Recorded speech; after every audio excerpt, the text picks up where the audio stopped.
지난 수요일 날 우리 말씀을 전하면서 우리 크리스찬들이 우리 교회가 쉼이 있는 그늘이 되면 쉼 있는 그늘이 되면 참 좋겠다 이런 말씀을 제가 전했었는데 우리 교회가 그런 교회가 되어주면 좋겠습니다. 우리 교회도 그렇게 되어지고 우리 각 가정들도 한 사람들이 메마른 마음을 갖고 있는 사람들이 우리 교인들 가정에 오면 정말 쉼이 있는 그늘과 같은 가정이구나, 또 크리스찬이구나, 이것을 나누 느낄 수 있는 귀한 가정들 우리 교회가 되어주면 참 좋겠습니다. 우리 남원 제일교회가 우리 지역에서 그런 교회, 쉼이 있는 그늘과 같은 교회가 되어지면 얼마나 하나님께서 기뻐하시겠습니까? 그렇죠? 예, 우리 옆에 있는 분들 한번 다시 인사합시다. 참 잘 오셨습니다. 예.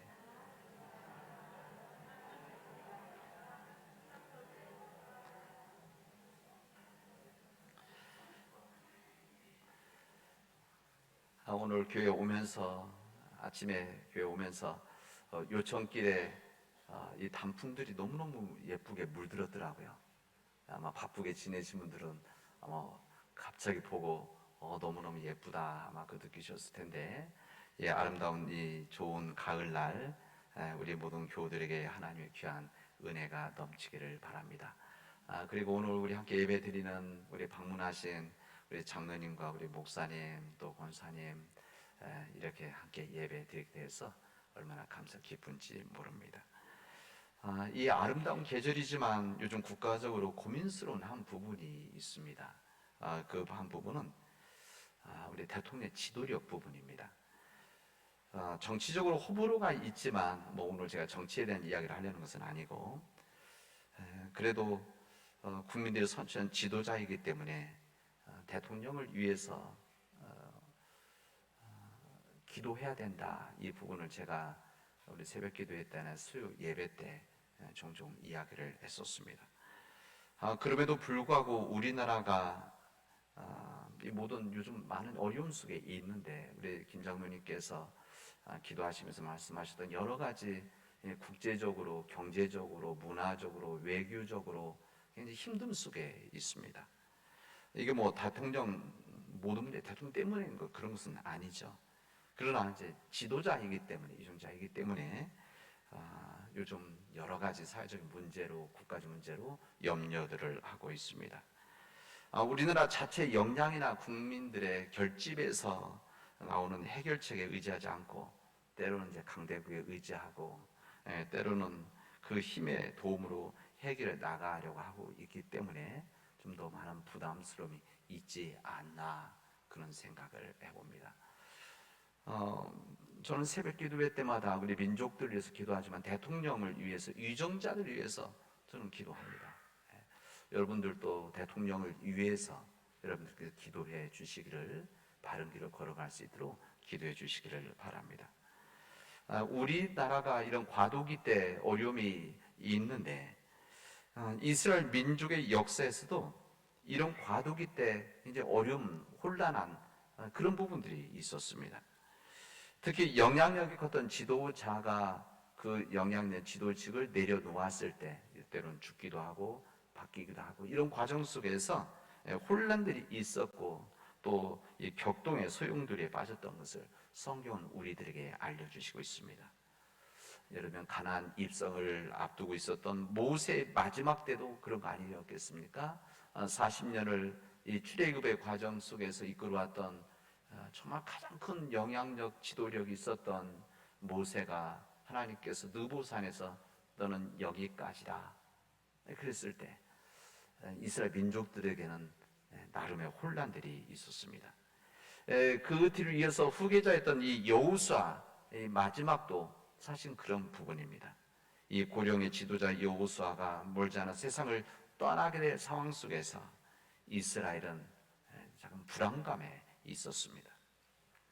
이를 타개하기 위해서 이런 문제들, 어려움들, 이런 문제를 해결해 주기 위해서, 이것은 단순히 지금 구약의 이스라엘 민족뿐만이 아니라 모든 시대에 이런 어려움들, 혼란 속에 있을 때 하나님께서는 말씀을 주시고 우리에게 지혜를 주셔서 감당해 나가도록 하시고 있습니다.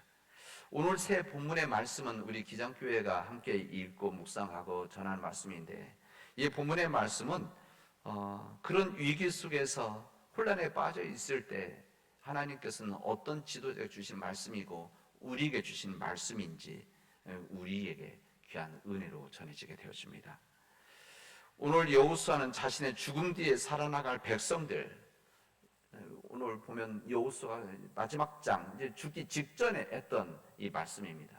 그래서 그 자신의 죽음 뒤에 이스라엘 역사에 이끌어 나가야 될 이스라엘 지도자들과 백성들에게 주신 말씀이고, 오늘 신약에 있는 말씀은 예수님 십자가의 이별을 앞두고 있는, 이제 십자가를 지고 이 제자들과 떠나야 되는 예수님, 그 제자들에게 하신 말씀입니다. 그리고 이 사도 베드로 오늘 사도행전의 말씀은 영적 혼란에 빠져 있었던 예루살렘의 사람들, 예수님이 이제 그들에게 부활의 주님으로 오셨지만 그들 곁을 떠나셨던 그 예수님, 이 모든 일을 이 사도들과 이 주의 믿는 자들에게 맡기고 떠나셨던 그런 영적 힘듦 속에 있었던 사람들에게 어떤 생각을 해야 되고 어떠한 삶의 길을 걸어가야 될 것인지, 어떤 선택을 해야 될 것인지를 오늘 본문을 통해서 알려주시고 있습니다. 오늘 우리가 구약의 본문을 읽었는데 이 여호수아의 마지막 장 24장의 말씀입니다. 오늘 읽은 본문 이제 뒷부분에 보면 여호수아가 죽는 이야기, 이제 거기 보면 주님의 종이자 눈의 아들이었던 여호수아가 죽었다, 이렇게 기록을 하고 있습니다. 모세의 뒤를 위해서 가나안 땅을 차지하기 위해서, 이제 모세의 뒤를 위해서 가나안 땅을 차지하는 이 일의 지도자가 되어졌는데, 이제 그곳에서 때론 이스라엘 여리고서부터 시작을 해서 때론 전쟁을 통해서, 싸움을 통해서, 때론 타협을 통해서, 또 설득을 통해서 그 땅 전체를 차지하게 되어집니다. 일부 산지가 남았지만 이런 일을 감당했던 이 여호수아가 이제 마지막 자신의 이제 이 세상을 떠나게 되는 이 상황 속에서 이스라엘 민족들을 세겜 땅에 다 모이게 하고 이제 그들에게 마지막 유언과 같은 고별 설교를 하십니다. 유언이죠. 이스라엘 민족을 이끌었던 생애 최후의 시간에 자신의 가족들과 이스라엘 민족들에게 하고 싶었던 말씀이 얼마나 많이 있었겠습니까? 우리도 마찬가지 아닙니까? 어제도 장례 갔다 오고 요즘 장례가 좀 있었는데 갈 때마다 그런 생각을 합니다. 그 생애 마지막 시간에 마지막 무슨 말을 할 수가 있을 것인가? 그리고 그때로 그런 생각이 듭니다. 우리 교회 마지막으로 나왔던 때가 언제였었나? 우리 교우들과 함께 마지막 예배를 드렸던 때가 언젠가? 그래서 때로는 우리 교회 이제 몸이 약해지셔서 요양원에 들어가셔야 될 때 이제 우리 교회 마지막 예배를 드리는 그날은 우리 모든 교우들이 축하도 해주고 좀 그런 시간을 가졌으면 참 좋겠습니다. 그런 거죠. 여러분들이 여러분의 삶의 마지막 시간에, 마지막에 여러분의 자녀들에게 아니면 가족들에게 아니면 이웃들에게 무슨 말씀을 하시겠습니까? 여러분 잘 준비를 하시기를 바랍니다. 여호수아는 평생 하나님과 이스라엘 민족들을 위해서 헌신하고 또한 일해 왔는데 오늘 이렇게 간절함으로 유언을 남깁니다. 그래서 설교죠. 무슨 이야기라면 이렇게 얘기합니다. 이제 여러분들은 주님을 경외하고 성실하고 진실하게 섬기도록 하십시오. 얘기합니다. 단순하죠. 여러분은 주님을 경외하십시오. 주님을 성실하고 진실하게 하나님을 섬기도록 하십시오. 말씀합니다. 그러나 만약에 주님을 섬기고 싶지 않거든 저쪽 메소포타미아 섬기던 신들이든지, 이게 아브라함 시대 때 이야기입니다. 조상에 대한 이야기죠. 아니면 애굽에서 400년 동안 지냈던 그때 섬겼던 신들이든지, 아니면 지금 아모리 사람의 신들이든지, 지금 현재 있는 지역에 누구를 섬길 것인지 오늘 선택하십시오. 내일이 아니고 오늘 선택하십시오. 나는 여러분이 어떤 선택을 하든지 나와 나의 집안만은 하나님만을 섬기겠습니다. 고백을 합니다. 이게 바로 여호수아의 마지막 유언 같은 말입니다. 다른 민족들이, 이스라엘의 어떤 다른 가문들이 다른 신을 섬긴다 할지라도 나와 내 집안만은 온전히 하나님만을 섬기겠습니다 라고 하는 믿음의 고백입니다. 여러분, 이스라엘 백성들은 출애굽을 하면서 출애굽하는 40년 동안 광야길에서 그들은 그 메마른 땅, 도저히 인간의 힘으로 살아갈 수 없는 그 땅에서 만나와 메추라기를 통해서 그들은 살아갈 수가 있었습니다. 그 땅 인간의 힘, 먹을 것이 없고 마실 것이 없는 그런 땅입니다. 척박한 땅이죠. 그러나 하나님께서는 그들에게 때론 그들이 하나님의 길을 걷지 못하고 엉뚱한 짓도 하고 죄도 저지르고 그럼에도 불구하고 하나님 그들을 불쌍히 여기셔서 그들이 도착할 때, 가나안 땅 직전 도착할 때까지 만나와 메추라기를 끊지를 않으셨습니다. 그래서 그들은 이 광야길에서 40년 동안 배고파서 죽은 이가 없었고 또 목말라서 죽은 이가 없었습니다. 이런 기적을 체험했었던 이스라엘 민족들입니다. 이스라엘 모든 역사 가운데 구약과 신약에서 가장 큰 놀라운 역사의 현장은 이 출애굽 과정이었어요. 이것을 보았고 이것을 체험하고 이것을 누렸던 이스라엘 백성들. 그러나 이들이 그런 하나님의 은혜를 직접적으로 체험하고 있지만 그들이 하나님을 온전히 섬겼느냐? 그것은 아닙니다. 그런 하나님 놀라운 역사와 기적들이 매일매일 이루어지고 있는 상황에서도 그들은 우상들을 섬기는 일들이 있었습니다. 하나님의 뜻을 어기는 일들이 있었습니다. 틈만 나면 하나님이 아닌 다른 신들에게 눈을 돌리는 우상에게 머리 숙이는 일들이 있었다, 그런 이야기입니다. 그런 하나님 앞에 신실하지 못했던 이스라엘 백성들, 하나님은 그들을 쳐서 버리지 않으셨습니다. 그럼에도 불구하고 하나님 불쌍히 여기셔서 그들에게 끊임없는 은혜를 허락해 주시고 돌아오기를 원하시고 그렇게 알려주셨죠. 그리고 오늘의 말씀에서도 마지막에서도 지금 여호수아를 통해서 하나님의 사랑을 전해줍니다. 다른 신들을 버리고 오직 여호와 하나님만 섬겨라. 그러나 진정 하나님을 섬기기 쉽지 않거든 다른 신들을 섬겨라, 이렇게 말씀하십니다. 우리 삶이란 것은 우리뿐만 아니라 이스라엘 민족 똑같이 우리 삶은 선택이기 때문에, 우리 결단이기 때문에 그 선택을 해라.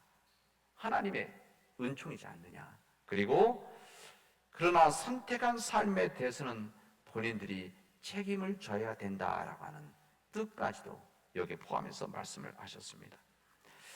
오늘 이 본문의 말씀은 제가 좋아하는 본문이고, 그래서 제가 설교 때 뭐 자주는 아니지만 이 본문을 인용을 하기도 하고, 또 이 3년 전에도 또 설교를 이 똑같은 본문으로 한 적도 있었습니다. 저는 이 본문을 읽을 때마다 저에게 다가오는 말씀이 하나 있습니다. 이게 무슨 어느 부분인가 하면 너희가 섬길 자를 오늘 택하라 하는 말씀. 오늘 택하라. 오늘 택하라. 내일이 아니라 오늘, 지금 택하라, 이 말씀입니다. 삶의 선택 가운데 믿음의 선택이 중요한데, 믿음의 선택이라고 하는 것은 내일이 아닌 것이다. 1년 후가 아니라 내가 모든 것을 갖춘 후에, 내가 소유물이 많아졌을 때, 부자가 되었을 때, 건강해졌을 때가 아니라 지금 여기이다, 이렇게 말씀하십니다. 오늘 주님의 종 여호수아가 이스라엘 민족들의 결단을 촉구했던 이 신앙적 도전, 오직 여호와 하나님만을 섬기십시오. 오직 하나님만을 섬기십시오. 나와 내 집안 온전히, 나와 내 집안 오직 하나님만 섬기겠습니다. 이 말씀은 단순히 가나안 땅을 차지했던 이스라엘 민족들에게 주신 말씀이 아니라 오늘 이 시대를 살아가는 우리들에게 주시는 주님의 말씀입니다. 왜 그런가 하면 이 말씀은 여호수아가 믿고 신뢰했던 그 하나님은 지금 우리가 믿고 있는 하나님과 동일하신 분이기 때문에 그렇습니다. 이 신앙적 도전과 결단 촉구를 지금 2022년 가을을 우리 남한 땅 살아가고 있는 우리들에게 주님은 똑같이 말씀하시고 우리의 신앙적 결단과 촉구를 우리에게 하고 계신 겁니다. 그들이나 우리나 마찬가지였죠. 지금까지 우리에게 귀한 하나님의 은혜가 있었고 주님의 돌보심과 주님의 은혜 속에서 우리가 살아왔는데 그 끝인 하나님의 은혜가 있었음에도 불구하고 온전히 하나님의 말씀대로 살아나가지 못했던 이런 연약함과 악함의 삶들이 이스라엘 민족들이나 지금 우리들이나 똑같이 주어지고 있다. 그런 이야기입니다. 이런 우리들에게 하나님께서는 너희들이 신앙적 선택을 해라. 신앙적 결단을 해라. 하나님을 섬길 것인지 우상을 섬길 것인지 하나님의 길을 걸어갈 것인지 아니면 우상의 길을 세상의 길을 걸어갈 것인지를 선택해라 말씀하시는 겁니다. 그 우상, 이 지금 이 여호수아 말씀 우상이라고 하는 것은 뭐 지금 우리가 지금 다른 종교 불교라든지 뭐 원불교라든지 뭐 또 여러 종교 있죠. 이런 다른 종교 뭐 이슬람이라든지 이런 우상을 말할 수 있지만 사실은 그런 의미라기보다는 우리 삶에 있어서 우리 안에 있는 우상에 대한 부분입니다. 이 우상 어떤 우상을 섬길 것인지 하나님을 섬길 것인지 우상을 선택을 해야 된다 말씀입니다. 그 우상 중에 한 부분 우리들이 잘 알지 못하는 한 부분 중에 우상이 성취의 근원과 동기를 내 자신이 돌리는 것 자체가 우상이라는 겁니다. 자신의 우상의 자리에 서기 시작할 수 있는 가능성이 어디에 있느냐? 내가 뜻을 이루고자 했었던 그래서 이루었던 모든 것들이 이 근원과 동기가 하나님이 아니라 나다. 이것을 생각하고 이 길에 서면 이게 바로 우상의 길을 시작하는 것이라는 겁니다. 우리는 어렵고 힘든 때 인생의 비바람이 치고 이 폭풍이 있었을 때 하나님 앞에 기도했었습니다. 이리저리 흔들릴 때 주님께 간구했었습니다. 내 개인적인 일들, 내 개인적인 건강의 문제들, 아니면 경제적인 문제들, 가족들과의 관계에서 이루어졌던 또 마음 아팠던 일들, 또 뭐 우리 직장에서 이루어졌던 그 힘든 일들이 있을 때에 우리는 하나님께 매달려 기도하죠. 하나님 도와주십시오. 하나님께서 지혜를 주십시오. 하나님께서 도와주시면 순종하고 믿음의 길을 온전히 걷겠습니다. 하나님 앞에 기도했었습니다.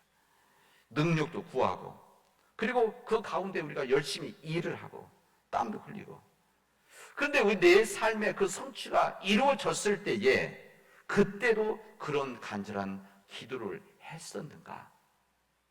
그런 기도하지 않고 우리가 그 기도를 어느 때 잊어버리는 우리 사람들이 있었다는 것입니다. 내가 애써 노력하고 성취했다고 자기 모든 일이 이루어진 것이 하나님의 은혜와 도움이 아니라 그리고 하나님이 허락해 주신 우리 이웃들의 도움 속에서 내가 뜻을 이룬 것인데 여러분 세상 속에 자수성가라는 말이 어디 있습니까? 그건 교만한 일이죠. 본인 자수성가했다고. 이게 세상의 사람들이 함께 해주지 않으면 그런 일을 이룰 수가 있겠습니까? 이게 바로 하나님의 은혜이지 않습니까? 그럼에도 불구하고 이 모든 일들이 다 내가 내 능력으로 내 힘으로 했다고 하는 것 이것이 바로 우리에게 있어서 큰 우상이다라는 것이 성경 전체가 알려준 주님의 말씀입니다. 하나님은 우리가 하나님을 섬김으로 살아가도록 우리를 지으셨는데 하나님 우리 섬김의 대상 하나님이신데 그 섬김의 대상에 내가 서게 되어지면 내 능력, 내 힘이 있게 되어지면 그게 바로 우상을 섬기는 일이 되어진다는 겁니다. 이게 바로 인간의 교만과 탐욕 속에서 이루어지는 그래서 사도 바울은 탐심은 우리의 우상이다 이렇게 이야기를 하시는 겁니다. 한순간 우리의 삶 속에서 내 삶의 무대에서 하나님을 잊어버리면 하나님의 은혜를 망각하게 되어지면 어느새 나는 하나님이 있어야 될 자리에 나도 모르는 사이에 그 자리에 서게 되어지고 나 자신 나를 섬기는 일이 있게 되어진다는 것을 주님은 우리에게 말씀하십니다. 그 성취했던 그 대상, 건강이면 건강, 내 성공이면 성공, 물질이면 물질, 권력이면 권력, 명예면 명예, 이 모든 쾌락이면 쾌락, 이 모든 것들, 이것을 하나님보다 더 귀중하게 여기면 그것은 우상이 되어지는 겁니다. 내가 열심히 일을 해서 땀 흘려서 돈을 모았는데 그 모을 때 경제적인 부를 누리는 것은, 괜히 부를 쌓아가는 것, 이것은 하나님의 또 하나의 은사 아닙니까? 그런데 이것이 쌓아진 다음에 이것이 하나님보다, 이 물질이 하나님보다 더 앞서게 되어지면, 더 섬기게 되어지면 이게 우상이라는 겁니다. 우상이죠. 권력도 마찬가지입니다. 권력을 위해서 열심히, 명예를 위해서 열심히 일을 하지만 그 권력 자체가, 명예 자체가, 아니면 나의 능력, 나의 실력, 나의 학력, 나의 직책, 이 모든 것들이 이루어졌을 때 이것이 더 하나님보다 앞서게 되어지면 이게 바로 우상이다. 이것을 우리에게 말씀해 주신 겁니다. 가나안 땅에 살면서도 이스라엘 백성들이, 제가 말씀드리지 않습니까? 이들은 하나님의 놀라운 역사와 기적을 직접 체험했던, 목도했던 사람들임에도 불구하고 우상에 대한 집요한 욕심을 버리지 못했다고 하는 사실은 우리가 믿음 생활 가운데서 참으로 우상 섬기는 일, 이게 버리는 것이 쉽지 않다. 이것을 우리가 알려주시는 주님 말씀이기도 합니다.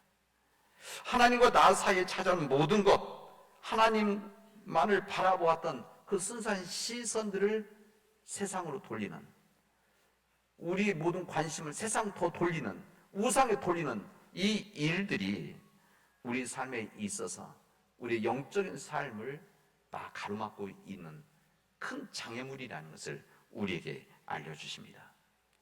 그런 시대와 그런 상황 속에서 우리에게 주님은 똑같이 말씀하십니다. 이제 하나님을 온전히 섬기도록 해라. 온전히 하나님만 섬기는 삶을 살아가라. 우리들이 만약에 하나님을 섬기고 싶지 않거든, 재물의 우상이든지 명예의 우상이든지 권력의 우상이든지 쾌락의 우상이든지 너희들이 어떤 신들을 섬길 것인지를 선택을 해라. 내일이 아니라 오늘 선택을 해라.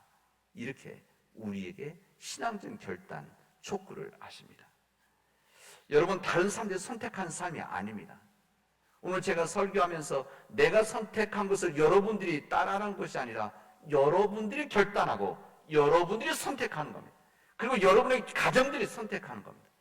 우리 가정만은 온전히 하나님만을 섬기는 가정이 되어지겠습니다.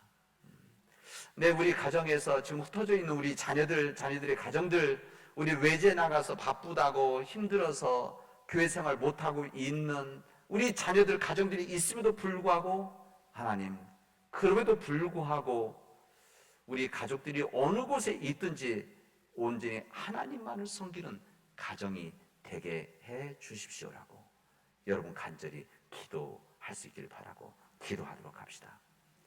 저는 이 믿음의 고백이 우리 교회의 고백이 되어지면 정말 좋겠습니다.